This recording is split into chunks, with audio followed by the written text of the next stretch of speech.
Hey, it's me, Big P, and I wanted to go over my current setup for what I would consider a budget version, relatively budget version of the Explodey Totem as a Chieftain. Just going over, I needed a bosser, and I wanted to do the meta build. I don't usually do the flavor of the month OP stuff, but Crucible seems like a good league to do it, especially with such an unprecedentedly overpowered skilled interaction, even for Path of Exile. I'll go over the gear and everything after, but basically the idea is that you can run, I needed a bosser to do, you might not be able to do Ubers with my current setup unless you have like really good mechanics, because you're not, just immediately phasing it. But it's definitely a way to do it, most noticeably missing the slave driver's hand, which is probably the big barrier to entry. So, I mean, spoiler, you just put life tap in your links and you can spam your totems. You get around the relatively ridiculous mana cost. Yeah, so it's 123 mana. There's just basically no way to get that as Chieftain or even as like a, an int-based, just that pure mana regen unless you're doing something else. So like Eldritch Battery, you're just not going to get there. And so the Slave Driver's Hand is really, seen as like core to the build for good reason. It does add a lot of power, but it's not necessary. And I will show you exactly why. We're going to do a Maven Witness because I did this too. I made this build to start getting into the bossing and the last bit of, so I did my Twisted, my Hidden, and my Formed, kind of do the other three and just get the last few points. I chose Chieftain because like it seemed like this sort of build that isn't really wanting for damage, like at all, that it's not even close to like, oh god, get out. Okay, well, there's some fire, max fire is showing us some. This is only a tier 14, but the boss, you'll be able to get a better idea of the damage.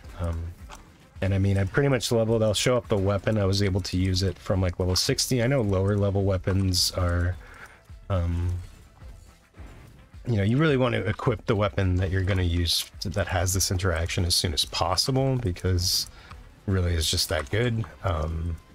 At first I was like, wait till I get the gear, but let's try it. And once you get into the whole interaction of just totems, summoning hella totems from your cluster traps and multiple traps, it's pretty ridiculous. So, yeah, we have some, I just wanted to go over this right now because I am actually going to probably get this build as close to 100 as I can, if not through just general content, then through some 5-ways, because it seems like the sort of build that will actually use the levels well. I'll go over the tree.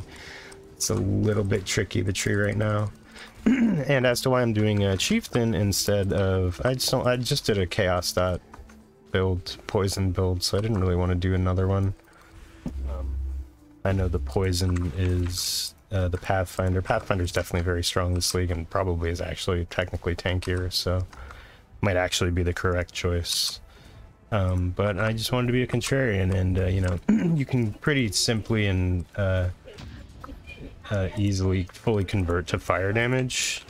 So that's kind of why. And then Chieftain also has, I mean, really, again, Chieftain is just a tankier.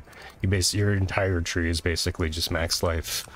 And damage scaling where you can get it. Scaling damage with this build is pretty specific. We'll go over the options we have. Let's just get over to the boss so that we can, get it because it's not the mapping build clearly. Luckily, Herald of Ash does make it map pretty nicely, but obviously, I mean, I'm running my other build that I'm running this league is Caustic Arrow, Magic Find, Death's Oath, so it's not going to compare with that. On our Arcanist brand, we have Wave of Conviction and Flammability, and then we also have, I don't really need to do the, whatchamacallit, Infernal Cry setup there, but see, and there's a third of his HP gone right there. We do have some regen. I think we're just kind of lacking like burst regen really, which would definitely help. But I mean, as you can see, yeah, because when you are spamming, shouts to my streamer client there. I mean, that's Again, tier 14, so I probably should have done it. That was with more elemental resistances though. So, you know, keep that in mind. We're not really having any ridiculous amounts of penetration or anything like that. So, it's just really good base damage. Devouring, we're using Devouring Totem over Rejuvenation Totems because it's a little bit stronger. But yeah, let's go over the gear real quick. We probably should start with the weapon that's enabling the build in the first place, which, as you'll notice, is not a bow. Bows are a little bit trickier to craft. I'm like trying to dig through spine bows, but whether you're using an opal scepter or some type of bow, dex, int or dex is going to be a bit of an attribute issue for Chieftain. So that is definitely something you're going to have to solve. I chose to do it during leveling with Astramentus, just when, you know, you don't want to not level a gem or anything like that. I'm probably going to end up replacing this with Ashes of the Stars if we can fit it in, unless we need a lot of like dex or int here, something like that. But yeah, Opal Scepter. I'm pretty sure I bought this one. I wanted to check trade before I did the video. Let me check real quick myself, because I know that the difference between, you know, I only have the 300% mod on here, which I think is the better one for the one-handers, but the two-handed mod can go up to 600%. And that's basically doubling your damage. I mean, I guess if you don't even, I mean, everybody's heard of the Exploding Totem build by now. But if you don't know, you just link trap, cluster trap, multiple trap support to Devouring Totem, multiple totems. And this would be Empower instead of Life Tap in the full setup for max damage. But again, this is the budget setup if you want to just emulate and just try the flavor of the month build. Yeah, without significant regen, you will be chunking yourself. That's why I did choose to go for like a shield with a mediocre Crucible passive tree. Nothing else is good beyond that. And yeah, things like spell damage doesn't matter. Max energy shield, I guess, is okay. Cast speed would be okay if we had Slave Driver's Hand, but it's whatever. And increased move speed if dex is below 100. We're not using that, but I leveled it anyway. Yeah, I'm just using this. Let's see how much the totems explode, dealing 300%. So I mean, you can get item level 85. I mean, it shows up on a lot of different weapons. I think it can show up on actually any different weapon. So if you're just looking for the base, I'm seeing stuff 5 chaos. Maybe you'll pay like a dozen chaos for a decent base, you know, depending on what you want to scale. Again, the elemental damage here actually does scale the damage, I believe, because we are fully converting the physical damage that the totem explodes to fire. Half of it with Avatar of Fire here, and then the other half with Namahu Flames Advance. You don't really have anything else you can take here besides the ones that I've taken here. Pretty much every chieftain on PoE Ninja is doing some form of what I'm doing here. But let's finish going over the gear. I just threw an essence, I believe, that crafted, or maybe I was just... Was that an essence? Yeah, I got like tier 1 hybrid fire damage, which is as good as it's going to get. I'm not going to spend a ridiculous amount crafting this because I do want to craft a bow. It opens up the quiver slot. Until then, of course, Dawnbreaker is just a really nice option for Chieftain, just to give you a bit more Ellie resistance, or rather, you know, Ellie and physical mitigation, taking stuff as fire damage when you have so much 80 fire res. We could run Purity of Fire. I'll go over. I will say, this is probably... I have started to invest in the build a bit, and, you know, the higher level Enlightens and stuff like that might be something. Like, you can't fit in everything like a period. I swapped to Determination now that I'm like getting into red maps and things like. Excuse me. Before this, I was using Herald of Ash, Herald of Purity, and I believe Defiance Banner. Gear slots, or rather resistances, is a little bit tricky to cap without Purity of Elements, and then it just gives us ailment immunity, which is really nice. And then Skitterbots are fantastic for you know, detonating traps, and then also putting chill and shock into the build, which we don't normally have access to because of only doing fire damage. We went over why Astramentus. Chest piece, I am trying to 6-link a 4th vow, but I feel like, you know, I wanted to, before I get into that, a better part of the budget setup would just be armor evasion rating based chest plate that you can build.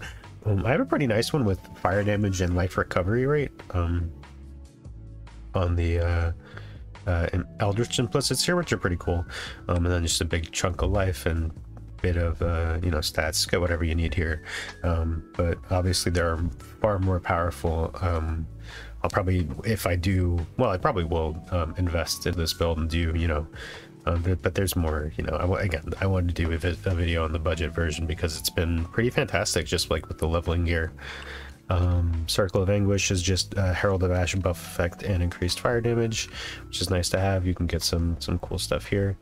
You know, shop around for one. You can get a super cheap one that doesn't really do the best stuff, and you know, this is the sort of item where you can get it for like a dozen chaos or a dozen divine, and there's a huge difference in how good it can be. This ring is nothing special, 69 mana, nice. This just gives me a lot of cold and lightning resistance, which I've been hurting on. And then this is really the you know, because normally this slot would be Slave Driver's Hand, but it's not really necessary, as I showed. You know, you might say, you know, depending on what ascendancy, what class you are, what your gear setup is, you know, even with a decent chunk of regen that I have, just base, I believe I have around 700, no, only 600. And we are using brutal charges now, so we actually skip out on a lot of the regen that we'd be getting from Volca's Storm's Embrace. We'll go over that when we go over the belt. But basically, yeah, you just you can get trap throwing speed on the implicit. I probably wouldn't bother rolling a pair of Shaper Gloves. You really should just buy the Slave Driver's Hand. Let me see how much those are right now.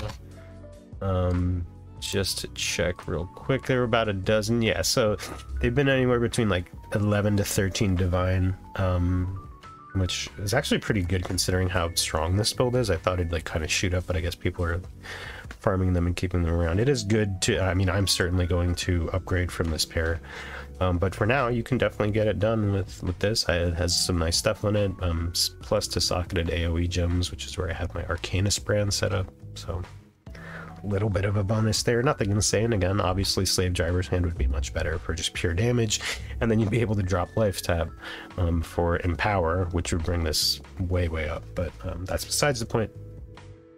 Arn's Anguish is another, I believe this drops from Maven, so it's just a really nice way to get, yeah, 5 chaos is the base here, and then I'm pretty sure I bought mine for about a dozen chaos. To get the people corrupt these a lot because it's a very common drop for Maven, so area of effect is nice, helps with mapping a little bit.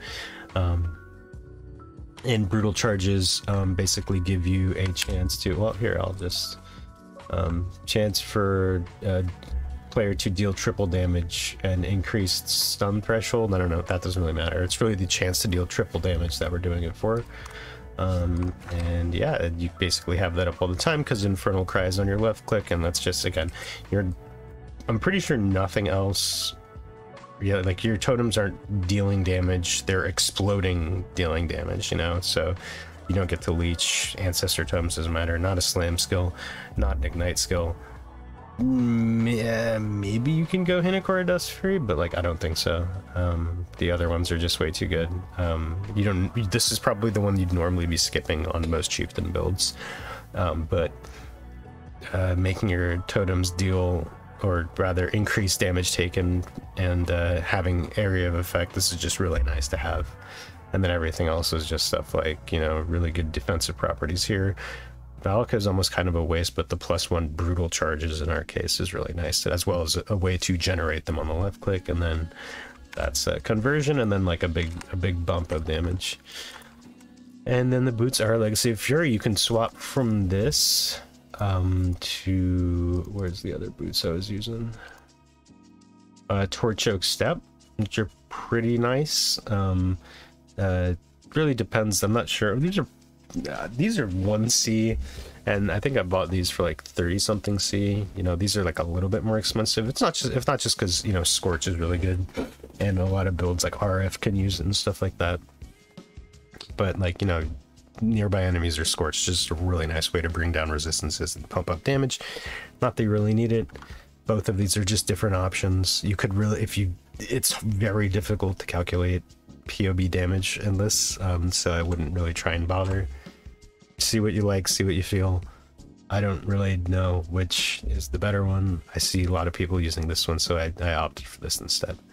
And I'll just mouse over the flask real quick. Nothing really noticeable except that I am capping chaos res, or at least dot chaos res with my flask. And the Pantheon, it's mostly against poison stuff. Chaos resistance, hopefully we'll be able to get with more gear.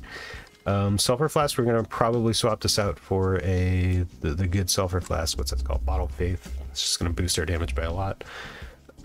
And then, yeah, more armor, and then the quick silver. We are right now with flasks up, we go up to 44k armor. It's pretty nice, but it can get a little bit better. We get a couple more levels. We do have energized armor here, which is giving us, you know, converting a lot of this into a lot of armor, which is nice to have. I think that's all of the gear though here, right? Yeah, I mean, I guess, did I go over the helmet? Herald of Ash reservation efficiency is nice to have. There's really, again, there's really not much, like Devouring Totem doesn't have like a helmet enchant that you get for it that would boost the damage of this significantly. So yeah, you just get this. Fire damage recoup this knife as life is kind of nice. I kind of crafted this. This is pretty decent craft. It's giving me a lot of int, but I might have to recraft it if I need dex here, you know, dex slot to get the bow base that I swap into later, but that's later. But yeah, we'll probably be still using this base. Pretty sure I bought this. Maybe this one isn't that budget. Right here, the helmet with the enlightened support and stuff like that.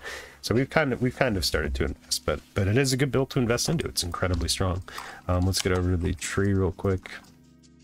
It might be better to go up this way, but I did want to dip down here to get prismatic skin. It's just really nice to have, as well as champion of the cause.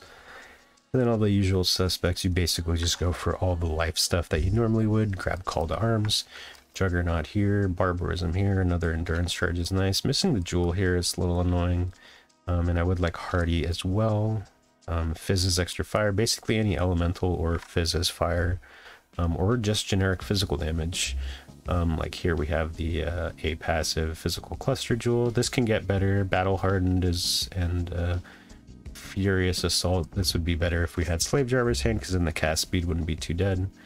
Life area burning damage. I really should sell this to an RF guy, because burning damage, technically we're doing some burning damage with Herald of Ash, but it's not really it. And please let me know in the comments if this area damage jewel works or doesn't work. I know that we don't have power charges, so we're not getting that, which is a little unfortunate. Maybe I should sell this to, you know, some assassin or something instead. And we are getting a decent bit of res here, chaos res, as well as anti-venom here, which is just, you know, we're gonna, maybe we can fit another one of these into the build to max chaos res without flasks. Tireless is pretty crucial, bringing down the cost of your skills, pretty important. Definitely would look into that. And we're going to go into Sanctum of Thought just to get a bunch more armor and reduce crit. I do really want this extra brutal charge and devotion as well, especially because that increased effect of consecrated ground is going to be, once we get the bottled faith, pretty sick. But we are level 94, so that would be 1, 2, 3, 4, 5, 6 for level 100 and nothing else. Just missing out on some easy jewel slots. We might have to adjust the tree here and there. Here's the mana reservation efficiency of skills. Don't really see another one to take. Could take this, but this seems even less efficient. Kind of, I don't know. It's kind of tricky. Maybe we should try it. Just because that increased reservation efficiency of skills, how you're going to fit in any combination of Purity of Elements, Skitterbots, Determination, and then Herald of Purity, Herald of Ash, or Defiance Banner. Do what you want. You know, the build is actually more flexible than it might seem, as I hope I've shown here. that's pretty much it. I mean, I'll post the POB. I don't really know how to calculate damage for it. I'm not going to bother, at least until I have the final setup. Just want to do a video. I know it's been a little bit of a while since I've done intermittent streams here and there, but yeah, I'm still enjoying Crucible League, definitely enjoying the meta build of the league. And we've rambled for just over 20 minutes now, so I'm going to cut it short here. Let me know if you have any questions or suggestions for the build. Probably going to be streaming this a bit more this weekend to kind of push it and see, maybe we'll take down some movers, something like that. So thank you for watching, and I'll see you in the next one.